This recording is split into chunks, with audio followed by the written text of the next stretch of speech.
In this video, I want to compare some of the oil paints I've used. I'm by no means an expert, but I've tried a few different brands now and done a couple dozen paintings, so I've had an opportunity to put some of them to good use.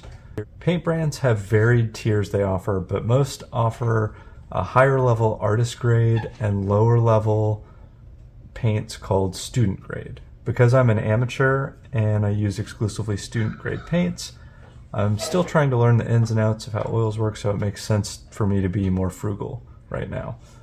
Of course, I said the same thing about pencils, and I never really switched from the old Prismacolor Premiers that I used even after years of practice. So anyways, here are the brands that I've used so far. This Gamblin 1980, Master's Touch, Utrecht Studio Series, and Castle Arts. Since I don't have four of the same color to compare, I'll have to get as close as I can and speak generally about my experiences with these. And although this isn't a ranking exactly, I have naturally kind of fallen into favorites among the paints. The Gamblin and Utrecht, I'm not sure I'm saying that right, Utrecht or Utrecht, are certainly standouts among these less expensive paints. So I'll start with the Gamblin 1980. I've found these to be the best of the student grade tier. The colors seem to be the best. They're very vibrant pigments across all the colors that I've tried so far. I haven't experienced any additive leakage with these. Unfortunately, they are also the most expensive. Some of the pigments are actually a little more expensive, so I kind of skip the ones that are too pricey and try to find the best combination of colors that I use the most and need the most and price. So next up, I'll talk about the Master's Touch, which is this one. I think this one is actually a craft store brand, and overall it's okay. I do occasionally get some of the additive and binder that leaks out when I use this. And actually, there is a bit of a difference here that we're seeing. Some of it is actually the color difference of the pigments in the paint, but some of it is also because I kind of washed the brush and didn't completely dry it. So that's actually a little better representation of the color. You can see they are a little bit different. These are both yellow ochre. There's more depth to the Gamblin color in comparison to the Master's Touch. And I'm not sure exactly, but I have a feeling it might be due to there being perhaps more additive in the Master's Touch. The additive or binder that sometimes leaks out on these, you can get a sense of that here. You see the yellowish around the top.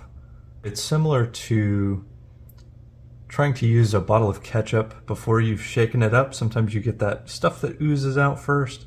That is what this reminds me of. And I see this leakage a lot more on the Castle Arts and Master's Touch.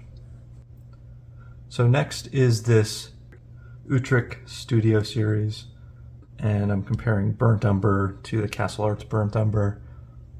This is very close in quality, in my opinion, to the Gamblin. The colors are very rich, very vibrant. I know Burnt Umber is not the best color to show vibrancy, but there is a good depth to this color. It looks really good on paper. I've had really good success with using this in paintings. The colors look really good.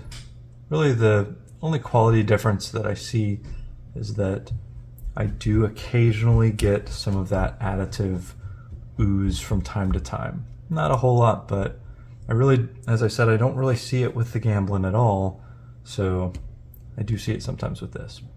On the flip side though, the Utrecht is less expensive than the Gamblin generally. And you can see that the containers in this larger size are different. So this Gamblin is 150 milliliters and the Utrecht is 200 milliliters. So, and this was actually less expensive than this. So there's a kind of a value shakeup as far as that goes. And then the last one is the Castle Arts, kind of hidden in the back here. Castle Arts. Overall, it's fine. I mean, for a beginner like me, you know, the pigment is pretty similar in this brown. The flip side is that almost every time I use this, I get some of that additive that oozes out. I'm actually a little surprised that this time when I demonstrated this, I didn't get any that came out, which came as a bit of a shock to me. These paints also, for some reason, make quite a mess.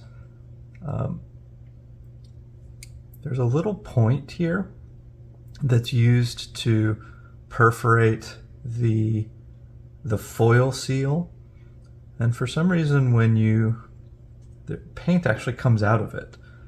It's not perfectly sealed, so if you try to squish the paint around a little bit to prevent any oozing, like the ketchup bottle style oozing, sometimes paint comes out of that. I'm not sure if that's just cheapness of the plastic or a design flaw or what, but it's almost all of the tubes do that, so it's pretty weird.